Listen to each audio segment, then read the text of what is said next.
Hello, and welcome to volume 263. I'm Mark Graves, just a regular guy fighting prostate cancer, and I'm glad to have you along for the ride. It's Tuesday morning. I had an awesome weekend. Well, Saturday was awesome. Sunday, not as awesome. And then I went yesterday for my fourth immunotherapy injection. So I went for a visit with my oncologist, Dr. Holmesy. And just a quick note, I asked him if he would be willing to come on and let me do an interview with him and ask questions. And he said yes. He's nervous, but I told him, don't worry about it. It's just you and me talking. And so we'll do a Zoom call at some point. Tuesday mornings are usually best for him. He wasn't available this week. I'm not available next week. So hopefully the week after that, we'll be able to get the interview done. I think you guys are really going to like Dr. Holmesy. Also, too, I just thought of this. If you have a specific question that you would like to ask my oncologist, put it in the comments below and I'll write it down and I'll make sure that I ask him when I do the interview. So that's a good idea. If there's something you guys want to know, let me know by putting it in the comments below and I'll jot it down. And then when I do the interview with Dr. Holmesy, then we'll talk about that. So I have to tell you, walking into Pacific Shores oncologist's office is such a booster for me, because I've been in there in a wheelchair, slumped over, pretty close to death. And they've seen me that way a couple times.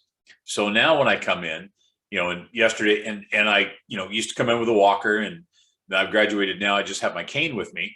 And everyone from the receptionist to all of the nurses that help out to the doctors, the PAs, everybody's like, oh my gosh, you look so good. You look so healthy. And I got to tell you, it makes me feel great. These people are pulling for me. So I talked to Dr. Holmesy, and he was happy with the PSA results, which continue to be at less than 0.04. So I'm still non-detectable. Yes, God is good. And testosterone is at 0, or less than 1. So that's where we want that to be, because the testosterone tends to feed the cancer. So I'm happy that it's down there, and so is my doctor. The results of the MRI for my shoulder, he said that they didn't find anything remarkable in there. The numbness and the pain that I have in this hand and this arm, he didn't really find anything new that was in there. I did have spinal fusion surgery back in 2009. So my C5, C6, and C7 are all connected together with a metal plate and screws in there. And on the x-rays, it actually looks like a dog bone. I've got a picture of it somewhere. So he said, we'll keep an eye on that. And one of the suggestions is that I go to my primary care doctor and just say, hey, would it be possible for you to throw me in for some physical therapy? Which would be great, because both of my shoulders were operated on before I retired from the phone company. And I did it through workers' comp. But I'm sorry if you're, a workers' comp doctor, but no, don't do it. This shoulder, which is my right shoulder, completely worse than it was before I went in. I'll tell you that story sometime. It is frightening. This shoulder, not that great either. Two different doctors. I love the doctors. The two guys that, they were fantastic. The bedside manner was awesome. Wonderful guys. I guess they're just not at the head of their class in surgery. I don't know. I'm not going to say any more about it. But the shoulders, since chemo and since dealing with cancer and everything, they've gotten back to their original state of pain, lack of movement, that kind of stuff. So I do need to start the rehab therapy for that, which I can probably remember a lot of it and do it myself. I have some of the stuff here. I have the weights, I've got the sticks, the things that I would need to get started on that. So now that I'm starting to have the energy to do it, I need to start doing that, because I need the flexibility of my arms, because I need to paddle. And my goal is next year to be in the water surfing again. And the shoulders have to be able to take that. That's how you move yourself, how you propel around. That's how you catch the wave. Plus you got to do the pop-up. So my shoulders take all the weight on that to be able to go up. So anyways, the shoulders are becoming an issue that I need to take care of, and will. And then we talked about the other CT scan that we did on my lower abdomen and my chest, and the COVID stuff in my chest is almost gone, almost gone. Radical improvement this time around over the last 12 weeks.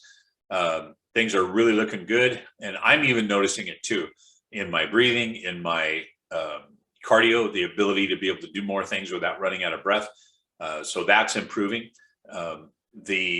The pelvis area, which is where prostate is there, my lymph nodes are there, my liver, my lower intestine, the lesions are getting smaller.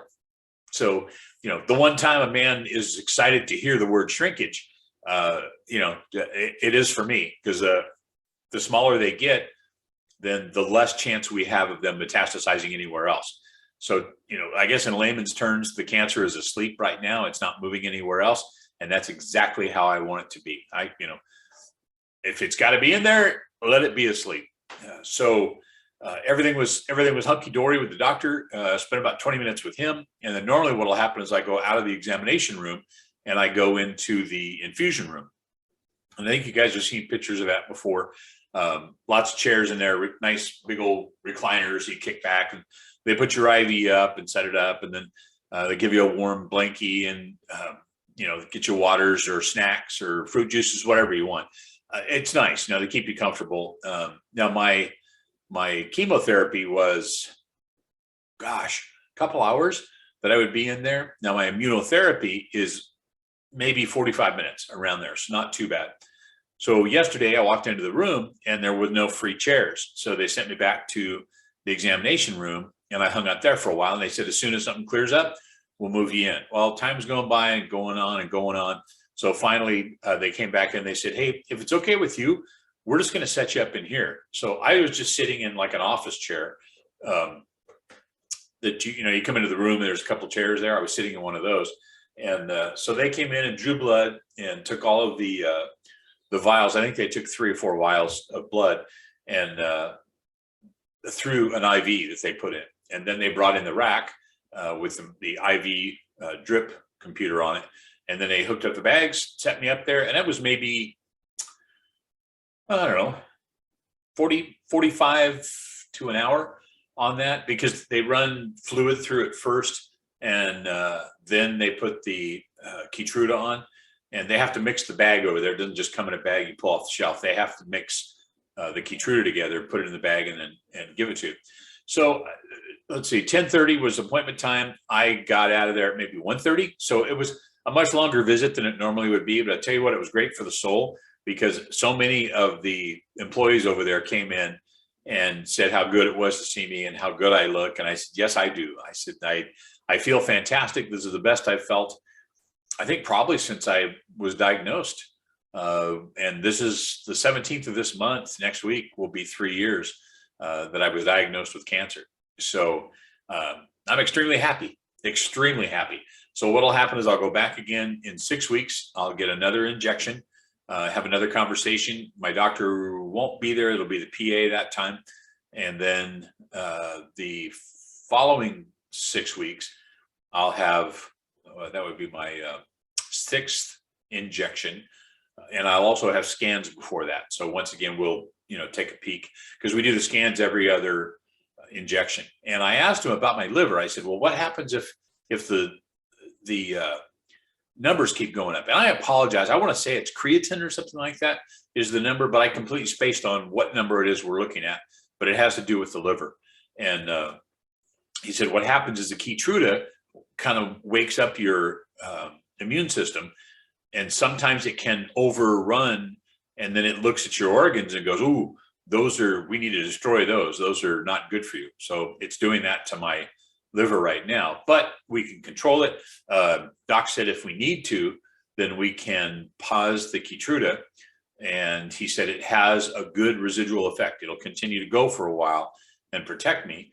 And then hopefully the numbers can drop a little bit on the liver, and then we can start it back up again. So it's a little bit of a puzzle, and that's why we do the numbers all the time. All the blood tests, they have to keep track of, is the Keytruda starting to attack anything else in my body? And hopefully it just stays where it's at right now and we'll be okay. But if not, we'll cross that bridge when we get to it. So 6 weeks, another checkup. Everything should be good. Gosh, I'm trying to think. Okay, so over the weekend, our friends Marcia and Davey got married. And so Kelly and I got duded up and went to the wedding. And here's a picture of us all dressed up in the backyard. And then down at the wedding, it was beautiful. In fact, here's a picture of oh, here goes the brain fog again. Marcia and Davey. Just wonderful people, absolutely wonderful people. And I'm so grateful that we were able to be there for the wedding. I just kind of rested up on Saturday, so I'd have some energy to get down there. I did too much standing. I should have, sat down more. So on Sunday, I was pretty sore and my back was hurting me quite a bit. But yeah, I think that was the longest adventure I've been on. Gosh, we left the house at about maybe 3:30 and didn't get home till almost 10 at night. So yeah, that was progress. It was fantastic. All right. So I've got some stuff I need to get done today. I'll get a video up in the next couple of days. And I'm so excited that Dr. Holmesy is going to do an interview. But remember, if you have questions, something you want to know from him, then put them in the comments and I'll remind you a few times before the interview too. And then I'll write those down and we can ask them, find out together. Okay. So thank you so much for being here on the channel. Thank you for every thumbs up that you give me when you click that like button. It really does help out the algorithm. You guys are fantastic to follow along on this channel. I really do appreciate it. All of the prayers, all of the positive juju, all the good thoughts, all the aloha, all the shaka, everything you guys are sending my way, just sucking it up. And I have to tell you, I actually, teared up a little bit last night. I said my prayers and I say thank you for all of my support from everybody every night. But last night, it just meant a lot after being at the oncologist's office and all of the compliments of people, and it's not like, I'm doing anything to make it better. The drugs are helping. God is helping. You guys are helping. But it just makes me feel so good to feel that love. And even though you and I are not physically in the same room, I appreciate it. I feel it. I mean, every bit of positive energy that you send out into the universe comes my way. And I cannot thank you enough for that. So have a blessed day. I love you all, and we'll talk on the next video.